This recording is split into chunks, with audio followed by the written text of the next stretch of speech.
Hello everyone, and welcome to the epic 11th Winter 2024-25 update from GavsWeatherVids. So here we go again, time to bring you another winter update, and by my word, we've got a true epic on our hands with this one. Check out all of those tabs, and that's about all of the Eurasian snow covered stuff as well, I can tell you. So we're doing it old school style with this update. I reckon we've probably got about 80 or 90 tabs in total, so it's going to be an epic. I think this one will probably go over the hour mark. It'll be interesting to see how quickly I can bring this one through, but it's going to be old school style GavsWeatherVids winter update, and I should get on it for you in a moment. Just saying that first, a video today is our 6 AM UK weather forecast. We're going to be live at 6 PM discussing this 11th winter update, doing a 10 to 14 day, and also having a look at some long range as well. So that's going to be a proper epic. I shall see you at 6 PM for that. Thank you so much to Richard, the amazing Richard Trott, for a wonderful winter updates gift, and for being our swinger. Yes, the King of Swing has got the swingometer all ready for us, and we're going to have a look at that as the very first thing we see in this update. I should talk about that in a second. Thank you so much to Shrine Bruin as well for sorting out all of the years for our analogues and helping us along the way with this update. When we get to the sections that Richard and Shrine have helped with, I will of course give them a shout out. So thank you so much to hashtag Team Gav. Love it. Thank you so much, guys. Right, okay, you can probably tell that I'm up for this one. I'm up for it. Gav's up for it. Right, okay, well, I reckon I've rambled on enough. I've got a lot to get through, a lot to show you. So the very first thing we're going to do, of course, is the swingometer. So this is how our updates are looking after 10 winter updates up to last week's 10th winter update. 2 season all around us, and of course the winter 24-25 LEA forecast that we released in the summer. This is how things are currently looking. In 5, in 4, in 3, in 2, in 1. Here we go, and yes, we are favouring a colder than average winter still by 56% to 44%. Note that is another small swing, however, from cold to mild, another 2% swing from cold to mild, but overall still favouring a colder than average winter by 56% to 44%. And it's that Jack I see in the bottom right hand corner. I reckon that's Here's Johnny. He's not swinging, mate. He's frozen. But Luke and Leah are swinging. Richard's swinging. You're a swinger, aren't you, Rich? Gav's swinging. We're all swinging through our winter updates. Thank you very much, the amazing Richard Shaw, for sorting out our swingometer there. Thank you so much, Rich. Love it. Okay, you're going to find out at the beginning of next week's 12th update how this 11th winter update affects the swingometer, if indeed it does. So Gav shall reveal all, and you don't want to miss that at the beginning of next week's 12th winter update. Okay, let's crack on then. So we're going to begin with oceans data. In fact, this first section is going to be an ENSO special, but we're going to look at the other oceans to start off with. So this is how things were looking when we did last week's 10th update. In terms of our 4 interest areas, we've got the ENSO region, Equatorial Pacific Ocean just there. We've got the Northern and Northeastern Pacific just here. We've got the Indian Ocean over there. And we have also got the Atlantic Ocean through there.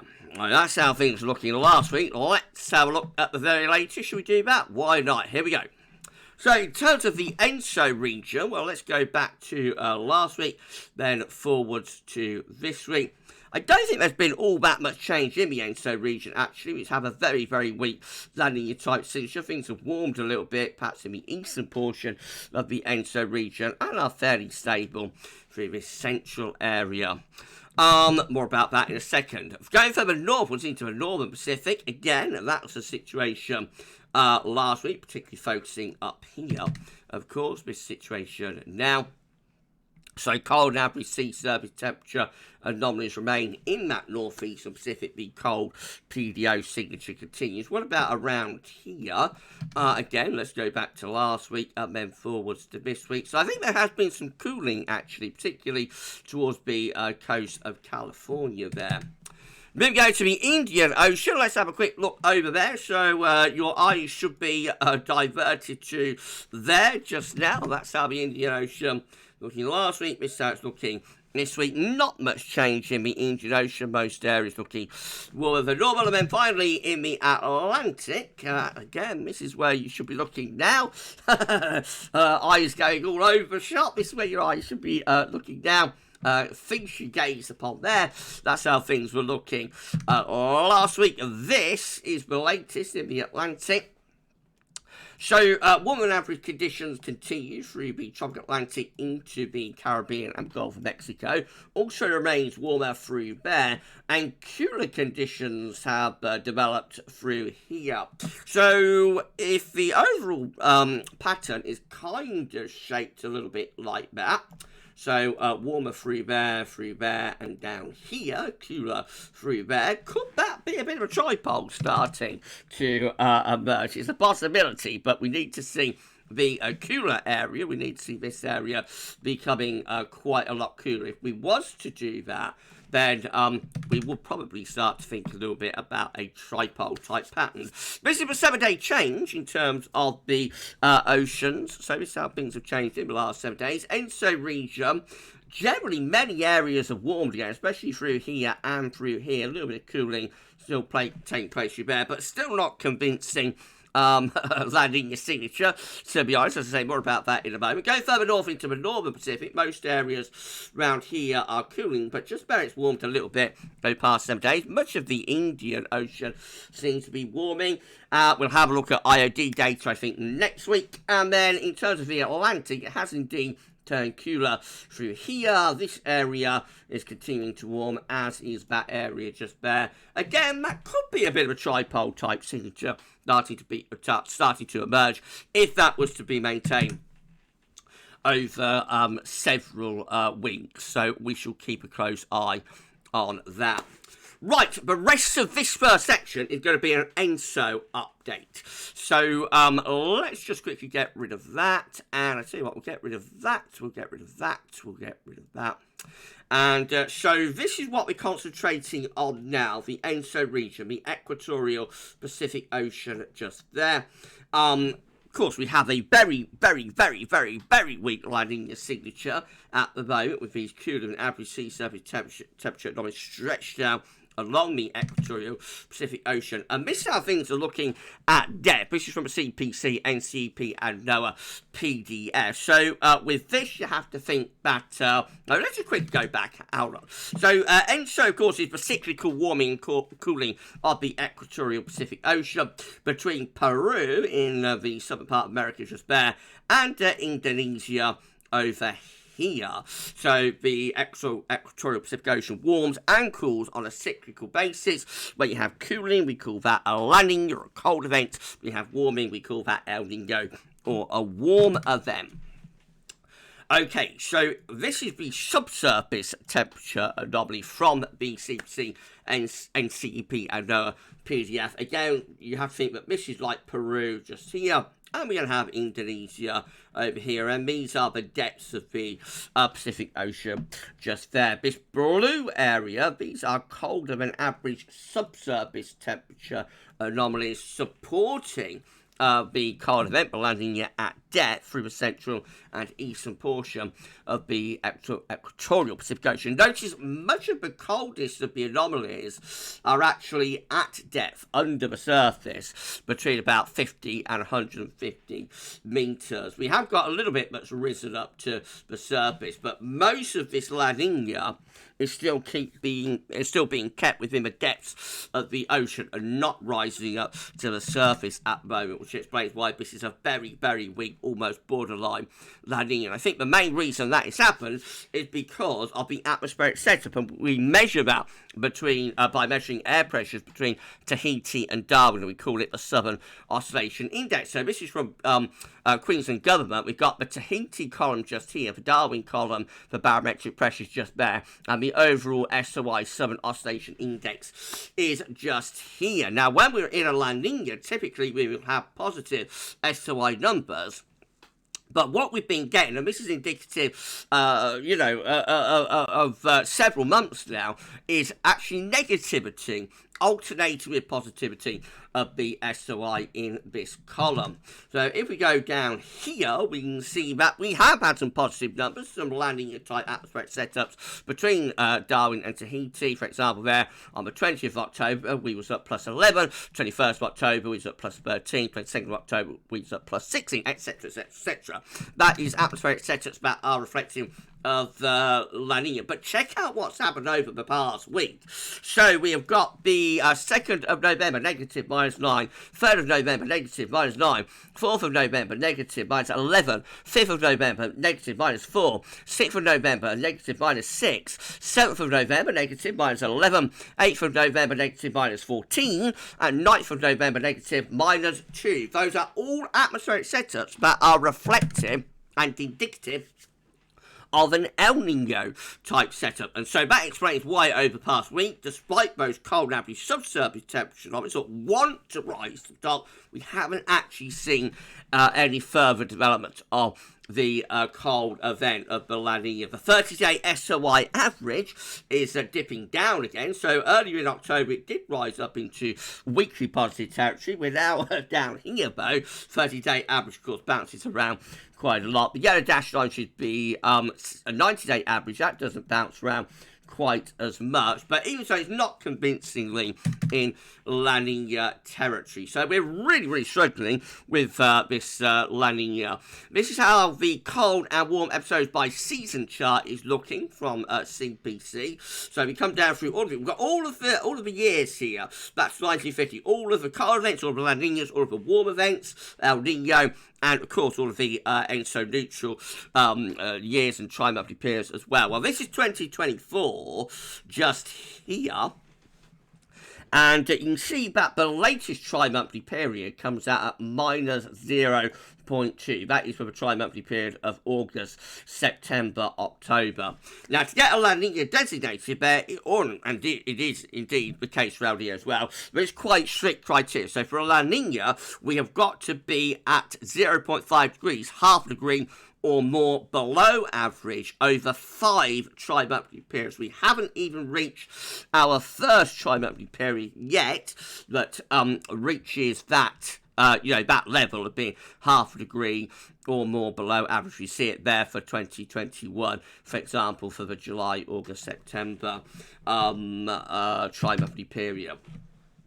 So we're going to reach the half a degree or more a temperature anomaly in this box just here for September, October, and November too. We'll get that in early December, of course. But if we do reach that, then we've got to put on another 1, 2, 3, 4, and 5. Another, what am I doing? We've got to put on, so this will be our first, we've got to put on another 1, 2, 3, 4, oh yeah, and 5, that's right. 5 tri-monthly periods, 5 tri-monthly periods, for that half degree or more below average period. It's becoming quite a big ask to be able to do this. This is certainly a very late starting La Nina if it does ever get designated. Let's see how many times the blue colours first appear in that tri-monthly period going back to 1950. So we'll scroll up. You can see the blue colours with all of these La Ninas just here starting before then. That one, 2017, that starts in a tri-monthly period that's September, October, November. Are there any other years that start in that tri-monthly period back to 1950? Let's have a look. Yeah, we've got 1984 as well. 2017, 1984, both starting in that tri-monthly period for September, October, November. Any more? Yes, we've got 1974 as well, starting in that tri-monthly period. Any more?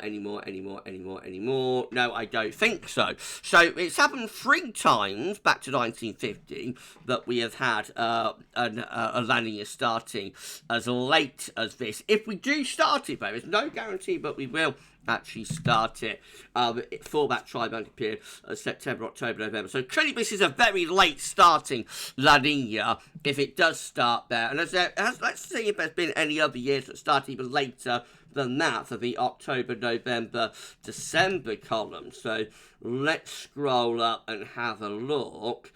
Yeah, we've got one just there. We've got 2008 just there, starting in the October, November, December column. We also have 2005 starting in the October, November, December column. Let's see if there are any other years. I don't think there will be. No. So if we start this landing year in this column, September, October, November, this tri-monthly period, there's been 3 years we've done that, back to 1950. If we start the landing year, reached a half a degree or more below average threshold and carried out over 5 tri-monthly period, we started in that tri-monthly period, October, November, December. There's only 2 years that have done that, and I don't think there will be any years that are starting in November, December, January. I'm pretty sure there won't be any years that start in November, December, January. No, there are not. So historically, this, as I say, is a very late starting landing, assuming it ever gets designated. Now, this is what CFSB2 is forecasting to happen. So the CFS is forecasting that we are still going to get to landing territory. Temperature on the side, dates in monthly periods on the bottom. So this is a week to borderline moderate landing year if the CFS forecast is right for region 3.4. Looks like this is going to be a central base landing year. Again, if the CFS is right, big if. This is regions 1 and 2. So just to explain the regions, let's go back here. So this area here is regions 1 and 2, and then this more central region just here, that would be like 3.4, roughly. So the CFS is forecasting that the central region going down to about, an anomaly of about 1.2 degrees below average, is colder than the region 1 and 2, the eastern portion, which is about half a degree below average through to the middle of the winter. So we call that a central base La Nina or a central base cold event. However, the CFS is not being supported by current observations, because currently, actually, the eastern portion, 1 and 2, is colder, slightly colder, than 3.4. So 1 and 2 has actually reached about half a degree below average threshold, whereas 3.4 is still at 0.2 degrees below average. So it's colder actually in the eastern portion, observationally, than the central region, which is quite interesting and is at odds with what the CFS is predicting. Right, okay, well, let's start going through our reanalysis bit. So if we do reach landing year threshold, it's going to be a weak landing year. It's much too late to get to moderate or strong event, unless something really unusual and dramatic happens. Remember, the ENSO events reach their peak around Christmas, so not got many more weeks to go for potential cooling of the equatorial Pacific Ocean. So we're going to be looking for our reanalysis at weak landing year winters. We started with 1954, 1955. This one with a blocking area of high pressure in the North Atlantic and up into Greenland, and got below average heights through the northwest Europe. It's a cold winter. It gets cold later, actually. So there is an idea that La Nina winters tend to be cold earlier, but this winter is relatively mild in December of 1954 and then gets colder through January and February. Then we've got 64, 65. This is quite a cold late winter as well. High pressure out to the west and low pressure, or to the northwest, low pressure south winds coming in from the east. I think that one gets cold later as well. We've got 1971, 1972. This is quite a mild winter with low pressure. A change for colour, actually. Low pressure is in the Atlantic, and then we've got high pressure sitting away to our east and northeast. By the way, thank you so much to Try and Brit for sorting out all of these years for us. We've got 1974, 1975. This is a mild and quite dry winter with high pressure to the south, low pressure way to the northwest. Winds coming up from the southwest. That's started off the drought years, the middle of the 1970s. We've got 1983, 1984. That was a weak La Nina winter. This one with low pressure to the north, high pressure pulled out into the Atlantic, winds coming in from a northwest direction. A lot of cold zonality in that winter. 84, 85 is another weak landing your winter, and this is a cold winter as well, very cold, high pressure away to the north and low pressure. Sorry, if one low pressure's away to the south, winds coming in for a cold easterly direction then. So relatively mild up to Christmas and New Year, and then gets very cold for January and February. We've got another weak landing your winter for 1995-1996, and this is another colder than average winter with high pressure away to the north, low pressure is to the south, and winds coming in from the east. Note, both 85 and 95-96 are close to, just before, but quite close to their respective solar minimums. That's a very easterly winter for 95-96. One of the few cold winters of the 1990s. We've got 2000-2001 as another weak La Nina winter. This one with low pressure going down here and high pressure away to the north. This perhaps a better match with current situation solar-wise as it is around solar maximum or close to solar maximum. So this one's quite a cold winter for the north. For the south, a little bit less clear cut, but for the era, late 90s, early 2000s, that is actually one of the colder winters. We've got 2005-2006, another week La Nina winter. The analogue looks epic, doesn't it? With low pressure to the south and lots of high pressure away to the north and backing into the Arctic. You'd look at that and think it's a really cold winter, wouldn't you? With winds coming in from the Urals and, you know, copious amounts of snow and whatnot. It's a winter that just never really comes together, though it does have quite a long cold spell right at the end between the middle of February and the middle of March 2006. But overall for the analogue, it's a bit of a failed cold winter. We've got 08-09 kicking off the run of cold winters from 08-09 to 12-13. This with lots of high pressure to the north, low pressure south winds in from the east. Still a bit on off through December and January, but gets very cold in early February with quite a lot of snow. They've got 2011-2012. This is another weak La Nina winter with high pressure to west, southwest, low pressure to the north and to the northeast. Winds coming in from a westerly direction.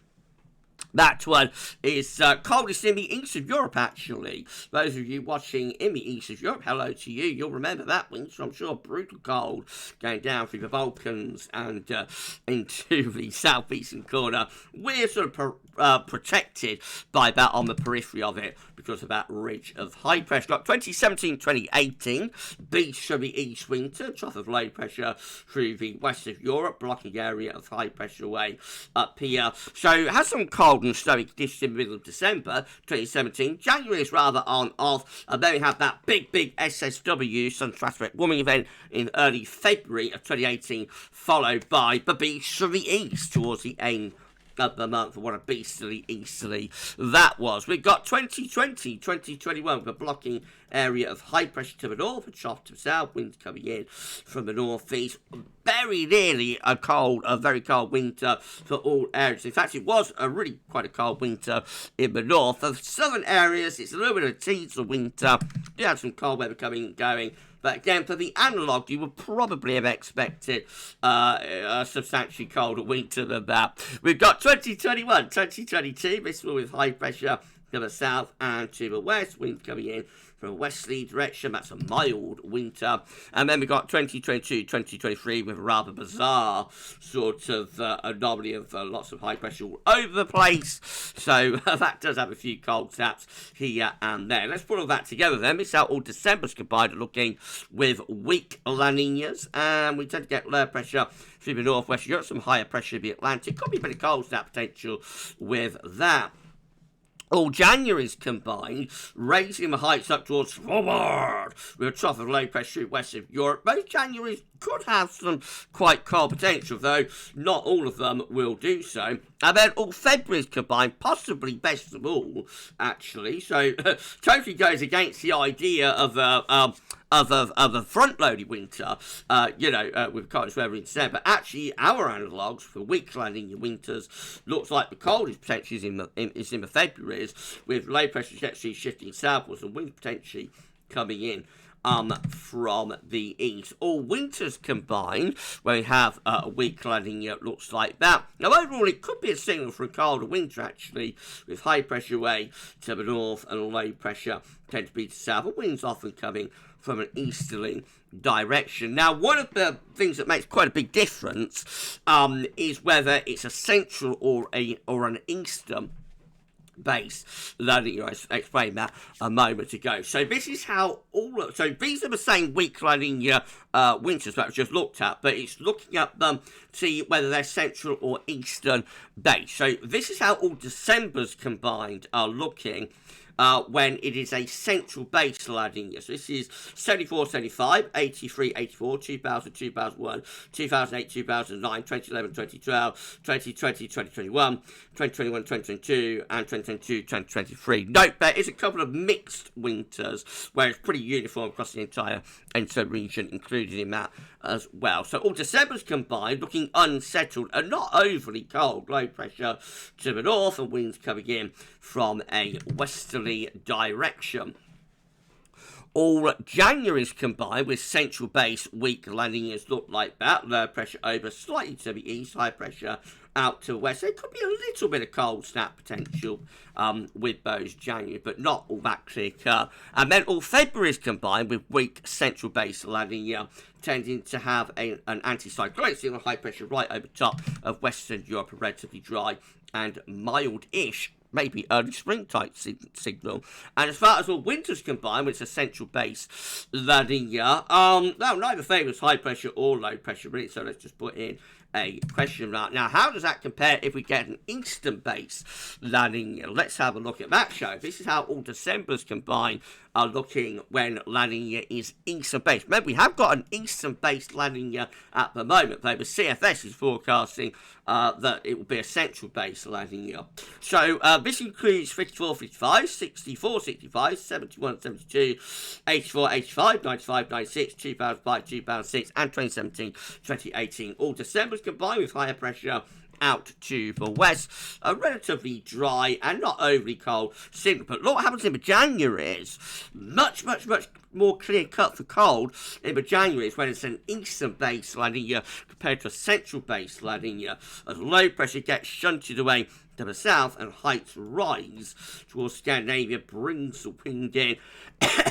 Brings the wind in from an easterly direction, and all Februaries combined when it's a weak eastern base landing year, also looking epic, even more epic maybe, with high pressure blocking around Greenland and Iceland. Low pressure tend to be to south and winds often coming in from an easterly northeast direction. Definitely a much more clear-cut cold potential when it's an eastern base landing year, weak landing year, compared to a central base weak landing year. This is how all winters combined are looking if it is a weak eastern base landing year. Again, we see the high pressure blocking away to the north, to the northeast, low pressure tend to be south, and winds coming in from that cold easterly direction. A cold wind is favoured with weak eastern base landing years compared to central base weak landing years. But what about if we don't reach landing year threshold? And we aren't at landing year threshold for our most recent tri-monthly period, remember. We've got to run it over 5 tri-monthly periods as well. Half a year more over 5 tri-monthly periods. So we may never get a landing year designated. This might end up being just an ENSO neutral winter on the cold side. So one of the years that have done that, and how do they look? Well, the first one of those is 61, 62. This ENSO neutral winter on the cold side has high pressure out to the west and a low pressure to the east, and winds often coming in from northwesterly direction. Quite a forgotten winter, but does get very cold at the end. So it's gone around Christmas of 61, but gets very cold right at the end. Has a really cold March. Oh, wow,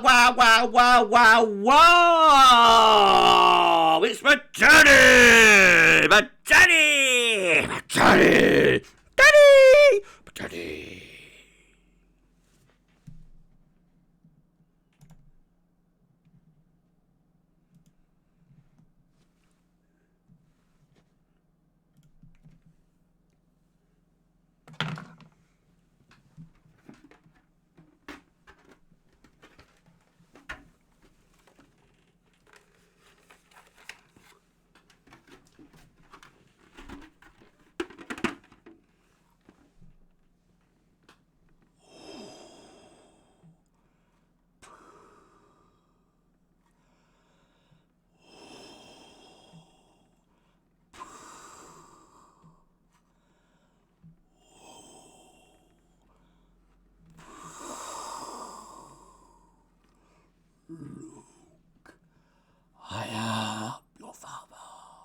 Yes, it's my daddy. It's my daddy. My daddy of cold winters. It is 62, 63. That indeed was.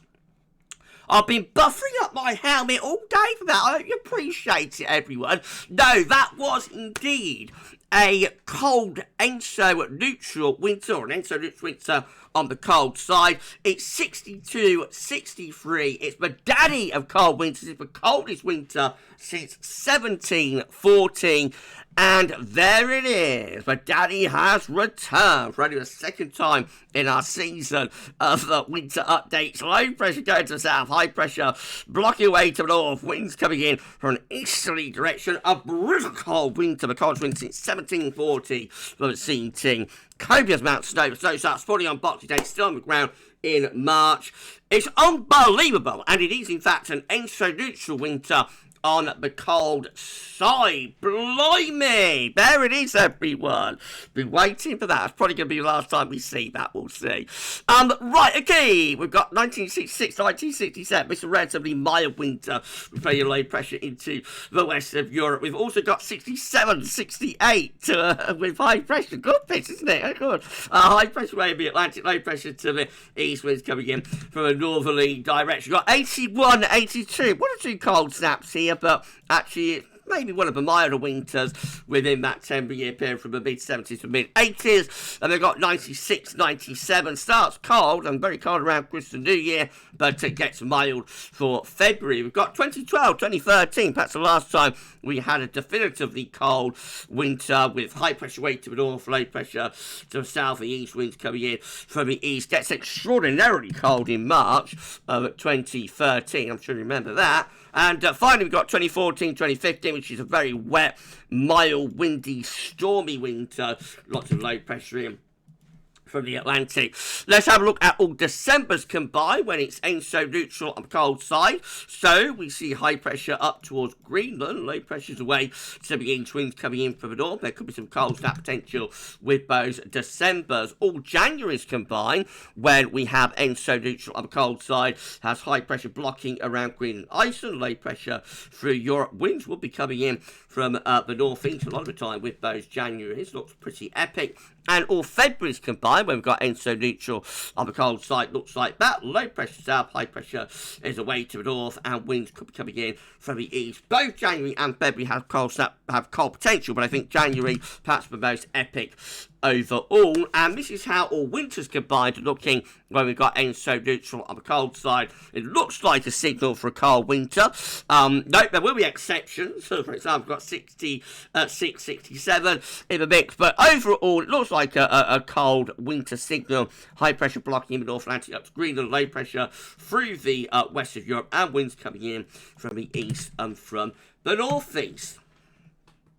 Right, blimey, 33 minutes of that, everyone, is not the end of the update, but it is the end of section number 1, looking at an ENSO, our ENSO / landing year special. I hope you enjoyed that, everyone, and the return of Patati. Yes, I hope you enjoyed that. Right, I'm going to pause the video there, have a little break. You go off and stretch your legs, digest what you just witnessed. I don't know. And when we come back, we're going to resume the epic 11th winter update. I shall see you in 2 seconds' time. See you soon, everyone. Okay, we're back and we're ready to resume the epic 11th winter 2024-25 updates from GavsWeatherVids. If you enjoyed what you saw in the first half, the return of Daddy and our ENSO / landing especially, and please give us a like. Thank you so much for doing that. Share, subscribe, all of that good stuff, and don't forget to tell your friends, family about the unique content that we're producing at GavsWeatherVids again this season. Thank you so much, everyone, for doing that. Right, okay, let's resume the rest of the update. Thank you so to Shrine for sorting out all of those years for us, by the way. And thank you so to Richard for Big King of Swing, for our winter updates gift. And Richard provided my daddy gift, didn't you, Rich? Richard's badaddy. Richard's swinging and his badaddy. Badaddy. I don't know. Right, let's have a look at stratospheric data then. good bits, isn't it? Good. Okay, let's have a look at stratospheric data. Nobody does it like Gav. Tell your friends and family that as well. So, this is how stratospheric temperatures are currently looking versus average. So, the grey line, this is from a JMA, the grey line is average. The black line is where temperatures currently are at 10 HPA in the stratosphere over North Pole. So, we're colder than average now with the temperature at 10 HPA in the stratosphere. We're somewhere around minus 77. At this point in the year, we should perhaps be about minus 70 to minus 72. Let's go a little bit low down to 30 HPA. We're colder than average there as well. We're somewhere around minus 75, maybe. So both 30 and also 10 HPA stratospheric levels colder than normal. This is how the GFS is forecasting temperatures over the next couple of weeks. So these blue colours, these are the cold temperatures at their roots in the stratosphere at 10 HPA. So you can see that over the North Pole itself, we're kind of down into the mid minus 70s. Right, well, let's have a look then, see what's predicted to happen. So roughly keeping the temperature actually around sort of minus 75 over the next week or so anyway. No, there is quite a significant warming of the stratosphere taking place at 10 HPA over Siberia there. Has no impact on the North Pole, but it is of note that there's warming already going on over Siberia because it is quite early in the season to be seeing any sort of warming type events. Now, moving to extended range with the GFS, we find that those cold temperatures are maintained, but maybe the coldest of temperature get displaced a little bit over towards the European and Atlantic side around here, going down to about minus 80 there. Over Pole itself, perhaps lifting temperature up slightly into the last week of November, perhaps seeing those temperature lines going up towards about minus 64 to minus 68, which would be slightly above average. These are how the temperature anomaly forecast looking for the next 6 weeks should be ECMWS. So for the first weekly period, 11th, that is going to be, the 11th to the 18th of November. So next week, basically, based on that slight warming over Siberia that I was just talking about. So week 2, looking like that. Warming perhaps intensifying a little bit as it moves over toward the Pacific side of the North Pole. Week 3 looks like that. Week 4 is going to be the 2nd to the 9th of December. Week 5 looking like that. That looks quite significant, potentially, what's going on there. Again, don't think that's reaching SSW type threshold, but, you know, another relatively significant warming taking place there through the 9th to the 16th of December. And then finally, week 6 looks like that. Warming levels off a little bit, but starts to move into the pole itself. Remember, the pole is just there. So no sign of SSW within the next 6 weeks, but it does look as though the stratospheric temperatures will be warming up a little bit, especially as we move on into December. Another way of looking up the stratospheric polar vortex is with the zonal wind. This is the mean zonal wind forecast for the next 6 weeks for the ECM. So about average with the zonal wind at the moment. The red line is climatology, is about, you know, where we should be at this time of the year. And overall, it looks like we keep beyond summer mean, which is a job to make out because it's so close to the red line, but it looks like we keep beyond summer mean very, very, very close to climatology. However, that does mask quite a lot of scatter. So we've got a lot of on-summer members that are really powering the zonal wind up from November into December. We're going for a very strong stratospheric polar vortex. We do have quite a few ensemble members that are weakening zonal winds quite substantially, and even 1 or 2, these ones down here, that are going for a reversal of zonal winds at 10 HPA. Now, if we go back to Friday the 1st of November, so that's on Friday the 8th of November, going back to Friday the 1st of November, well, it was much more clear-cut for the zonal wind to be stronger than average range. Check out where the thick blue line was last week. And very few ensemble members were weakening the zonal wind. So quite a significant number of ECM ensemble blue members are going for a relatively significant weakening of solar winds through the early to middle part of December. That could be something to keep an eye on, I think, as we go through the next week or two. So we'll keep you posted on that. We're going to go even further out from the stratosphere into space. So this is how the solar disk is looking on outside of this day from soham.net. Sunspot regions galore all over the place. Weather so activity was actually at low levels today when I recorded a video on the 9th of November, and it's expected to reach moderate levels over the next 3 days. This is the GavsWeatherVids 11th Winter Update Solar Activity Tracker. Orange line and orange spots depicting each individual day's worth of sunspot activity. That's the peak of solar cycle 25 that happened back in the summer. We're currently around here.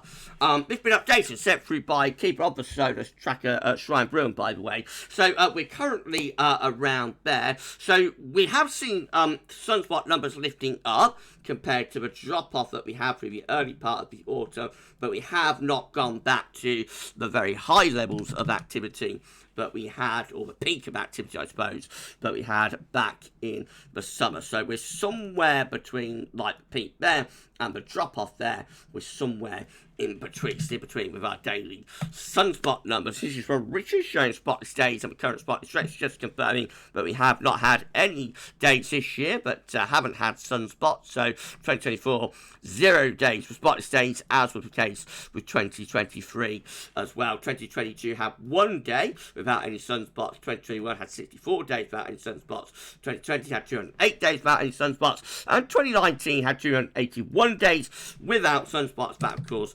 our solar minimum year. Thank you, Show to Shrine and to Richard for the solar data.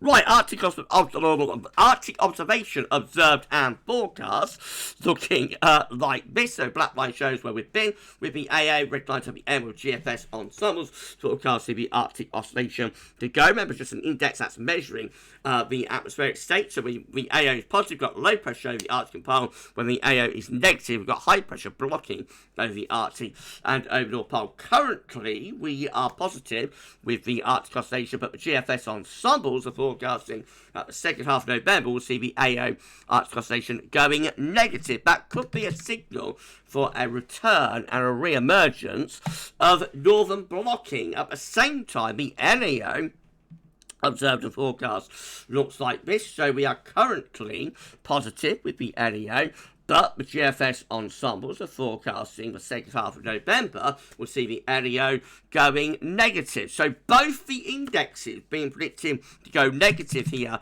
into the second half of November. That could be a signal for colder weather. That could be a signal for the weather going colder. But it does depend, where the blocking is sitting over North Pole. But if it's assisted by a negative NAO, then it could be that the blocking is actually on our side of the pole. That would be something to keep an eye on over the next week or two. This is how the extended Arctic oscillation forecast is looking from Kyle Critchy. So currently, of course, we're positive with the Arctic oscillation.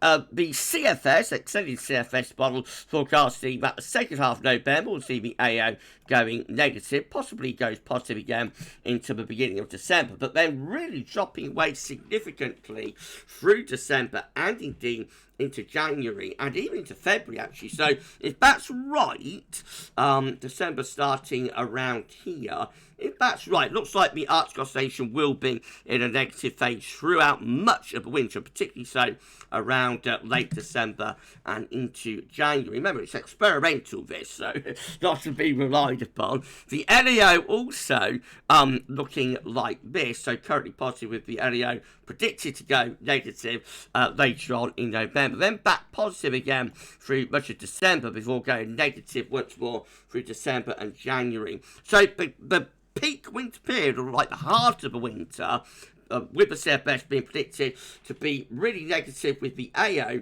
and going negative for a while anyway, from December into January with the NEO as well. If that comes off, it could be a signal for a cold-hearted winter, coldest weather for the earlier part of winter. But remember, that is experimental and is not to be relied upon. A 2024 Atlantic hurricane season next. This will be 2024 Atlantic hurricane season page from Wikipedia.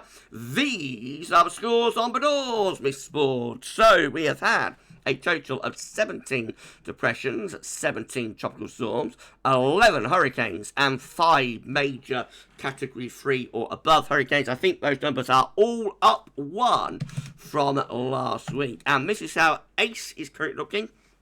Accumulated cyclone energy sent through by Ace Master Shrine. Thank you so much for updating this, Shrine Brewing. Okay, so for 2024 so far, our ACE is now sitting at 158.50 after 17 tropical storms, 11 hurricanes, and 5 major Category 3 or above hurricanes. At this point in the season, up to the 8th of November, we would expect ACE to be at 118.00 after 14 tropical storms, 7 hurricanes, and 3 majors. So we are seeing a significantly above normal season, and the classification here is above normal. We are not all that far away, everyone, from a hyperactive season. I saw something yesterday on Twitter, on X, suggesting that we probably only put on around another 3 to 5 points to get a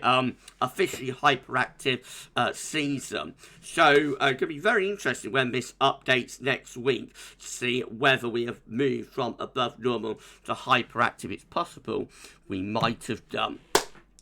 We'll see. Thank you so much to Ace Master Shrine for keeping our ACE updated. Right, we're at 46 minutes. Not bad for everything we've had to look at, but we've still got Eurasia Snow cover to come. So one more break, and then we'll have a look and see how things are doing with Eurasia Snow cover. I'll see you in about 2 seconds.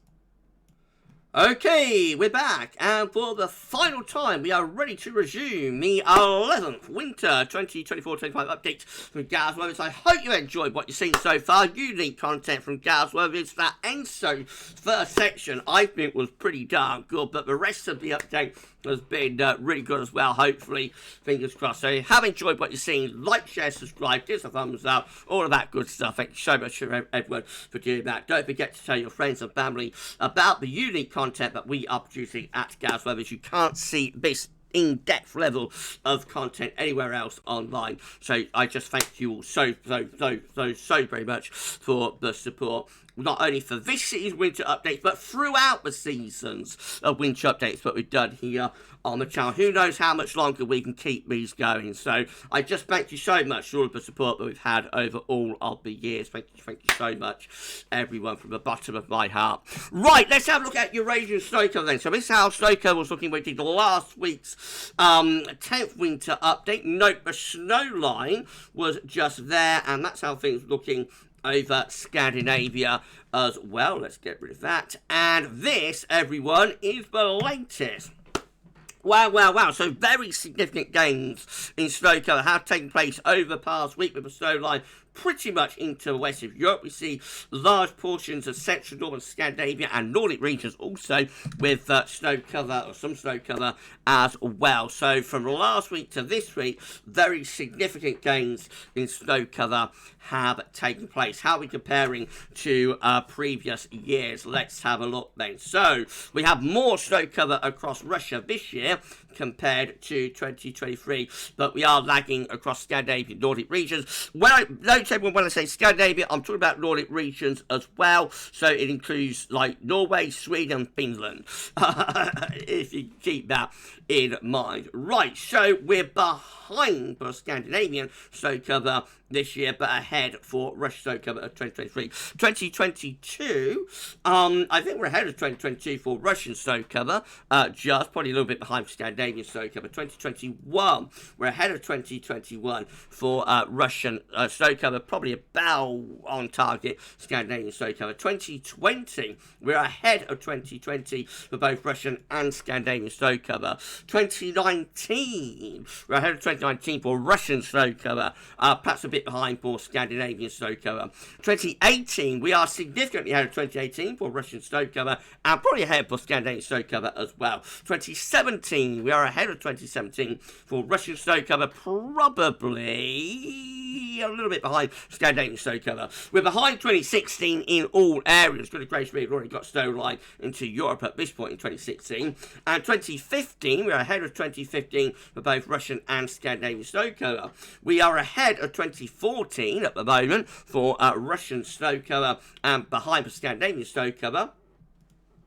And 2013, we're ahead of 2013, I think, in all areas. 2012, we are ahead of 2012 for Russian snow cover, but behind for Scandinavian snow cover. 2011, we're ahead of 2011 in all areas. We are ahead of 2010, very substantially ahead of 2010 for Russian snow cover, probably a bit ahead for Scandinavian snow cover. And 2009, I think we're a bit ahead of 2009 as well for Russian snow cover, probably quite close to Scandinavian snow cover. Please let me know in the comments which years you think we're closest to, everyone. 2008, we are ahead of 2008 for Russian and Scandinavian snow cover. And 2007, I think we are ahead of 2007 in all areas. 2006, yes, I think we're ahead of that for Russian snow cover, probably a bit behind Scandinavian snow cover. Look at 2005, we're way ahead of 2005 in all areas. We're way ahead of 2004 in all areas as well. Then 2003, we're ahead of 2003 for Russian and also Scandinavian snow cover. We're behind 2002, I think, in all areas. We're ahead of 2001 for Russian snow cover, but probably behind for Scandinavian snow cover. We're way ahead of 2000 for Russian snow cover as well, maybe slightly behind for Scandinavian snow cover. And we're ahead of 1999 in all areas, finally 1998. So we're ahead of 1998 for Russian snow cover, probably behind it for Scandinavian snow cover. And then let's see how we compare going back to 1966. So with this, we won't do a year-by-year comparison, it will take too long, but just keep in mind that's where the snow line is, so virtually to the gates of Europe there, into Western Russia, and that's how things are looking for Scandinavian/Nordic snow cover as well. So let's go through it then. 1997, we're ahead of 1997, I think, in all areas. 1996, we're ahead of 1996 for Russian snow cover, maybe a little bit behind Scandinavian snow cover. We're behind 1995, though, in all areas. 1990, or are we? So, yeah, probably a bit behind 1995 in all areas. 1994, I think we are, that's a little bit behind for Scandinavian snow cover, probably quite close for Russian snow cover. 1993, we're ahead in all areas, and we're ahead of 1992 in all areas as well. 1991, we're ahead for Scandinavian Nordic snow cover, perhaps a bit behind though for Russian snow cover. Interesting. 1990, we're ahead in all areas, and we're ahead of 1989 for Russian snow cover, but behind it Scandinavian snow cover, ahead of 1988 in all areas, and ahead of 1987 too. We're ahead of 1986 in all areas as well, and we're ahead of 1985 also. We're ahead of 1984 as well, and we're ahead of 1983. What happened in the 1980s? More snow cover across Scandinavia and Russia, I wonder. 1982, we're ahead of that year, and we're ahead of 1981, particularly for Russian snow cover. Look where the snow line was at this point in 1981, blimey. And at 1980, I think we're, well, we're ahead of that for Russian snow cover, but behind for Scandinavian snow cover. 1979, we're ahead of in all areas. We're ahead of 1978 for Russian snow cover, behind Scandinavian snow cover. We're ahead of 1977 for Russian snow cover, behind Scandinavian snow cover. We're behind 1976 in all areas. We're ahead of 1975 in all areas. We're ahead of 1974 for Russian snow cover, behind Scandinavian snow cover.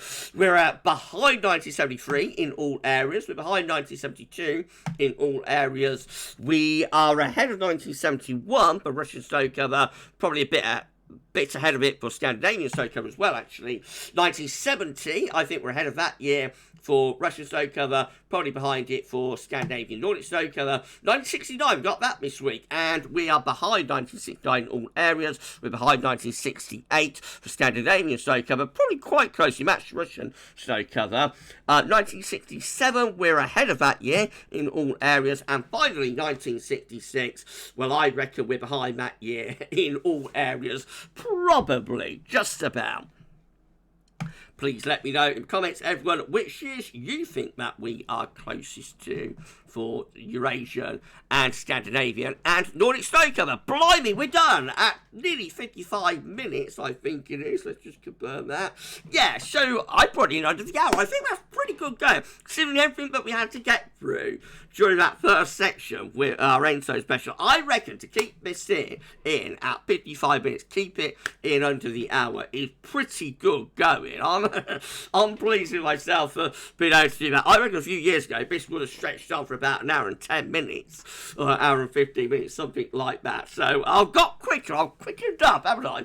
Quickened myself up. But anyway, I hope you've enjoyed what you've seen so far. If you have, please give us a like, share, subscribe, all of that good stuff. We're going to be live at 6 p.m. discussing this winter update, and also bring your 10 to 14 down and some long range as well. Thank you so much to hashtag TeamGav. Thank you so much to Richard Trott, Shrine Brilliant, and of course the ever reliable hand on the shoulder, Terry Scoldy. Thank you so much to hashtag TeamGav for all of the help on this update and all of the updates. Got 2 more updates to go, and then the winter forecast will be released on the 1st of December.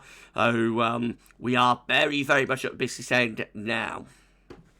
Anyway, we'll end it there. Thank you so much, everyone. At 55 minutes, that brings to an end the epic 11th Winter 2024-25 update. GavsWeatherVids. Thanks for watching, and bye for now.